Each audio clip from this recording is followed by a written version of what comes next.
I think this has major repercussions in Beastlord Darmac, which is the target of R. Fists of Fury. It's go time. Hey, that's kind of funny. All right. That's a little bit applicable. Yeah.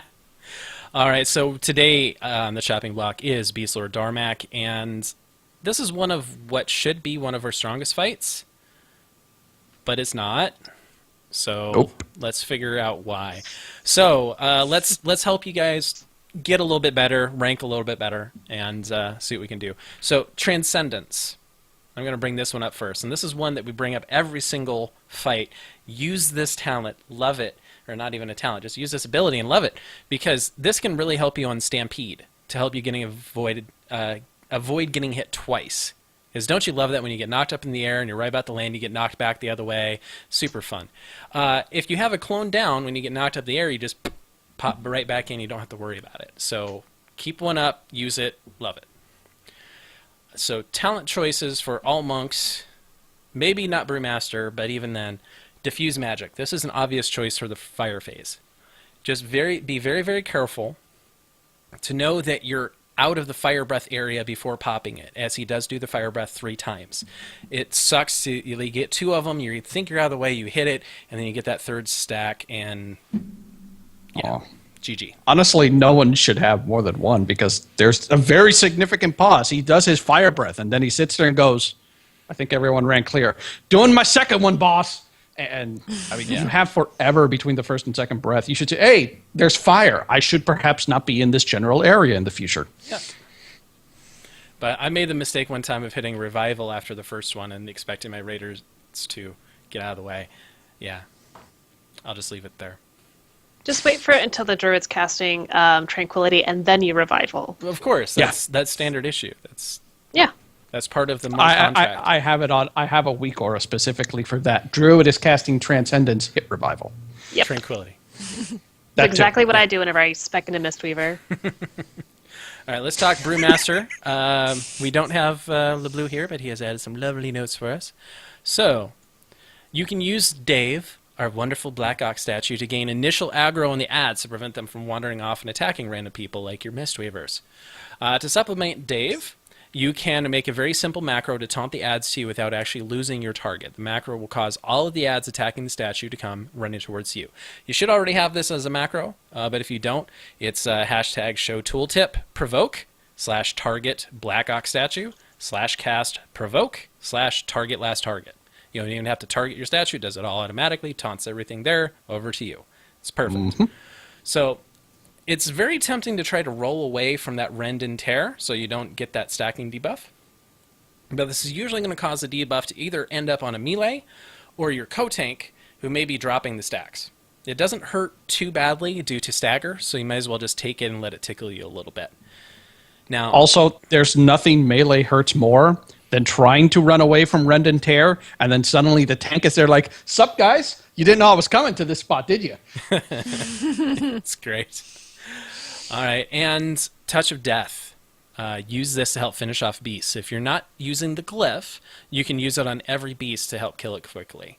So, and since you are a stamina whore, you can do a lot of damage with that. So, talent choices. Level 90. Rushing Jade Wind has very good use here for its consistent AoE threat and damage for helping clear out the pack beast ads. Alternatively, if your group is simply clearing them out incredibly quick, it's also viable to use Zwen to help push beasts even faster. At level 100... Let me just interject here, especially for Windwalkers. Technically, taking Rushing Jade Wind is a little bit scumbagging.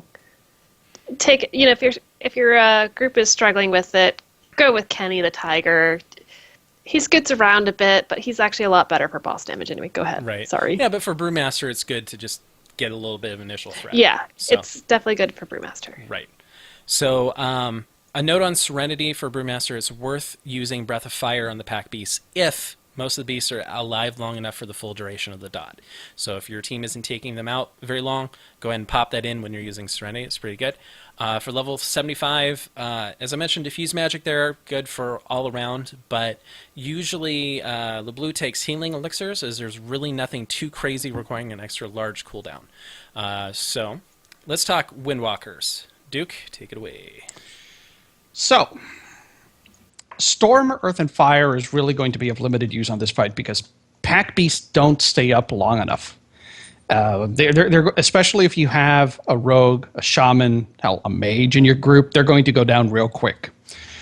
But you can use Storm, Earth, and Fire to help out on spears. And that can really help you out a lot, especially if your team is kind of single-mindedly focused on must kill the boss at all costs, standing in the fire is good. Two things that you can do there. If you do want to do Storm, Earth, and Fire on the pack beast, take Rushing Jadewind. It's really good on this fight because there's going to be a lot of chances for you to hit a lot around it. And generally on this fight, Rushing Jadewind is easily my number one source of damage for the entire fight. For the spears, it's not very good. Just try and hit, either a chi explosion or something like that. Put a couple of dots on them and they'll go away.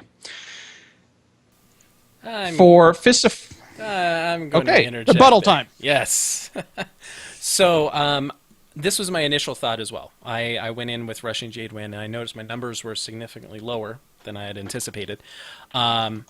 This really depends a lot on your team makeup, because if the ads are going down super quick, like they were for me, Rushing Jadewind is something to avoid like the plague.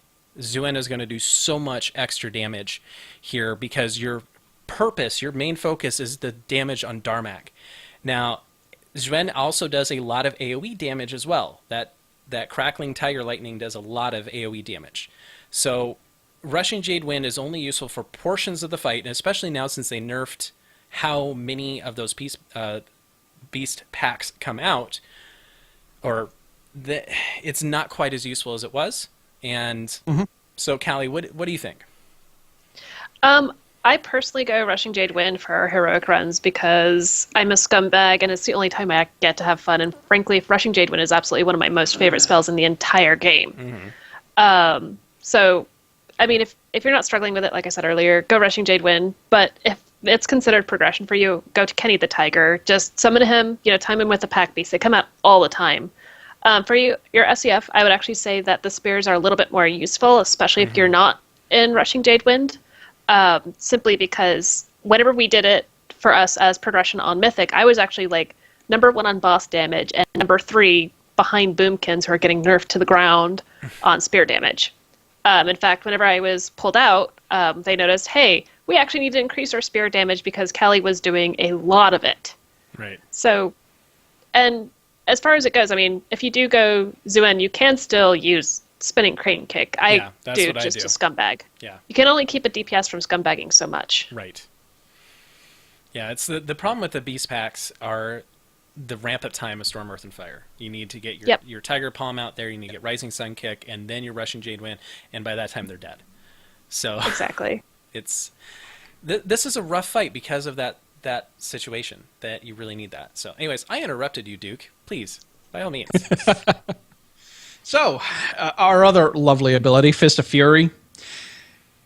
Tanks seem to come in two different manners at this fight. One of them says, hey, the boss is over there. I've got pack piece. I'm going to go run and visit Orgorger. The other one is, hey, I've got pack piece. You've got a boss. Let's make a lovely sandwich. And if they're making that lovely sandwich, it's Fist of Fury time. And you want to time it when the pack is there because it's the only way you're going to contribute significant DPS.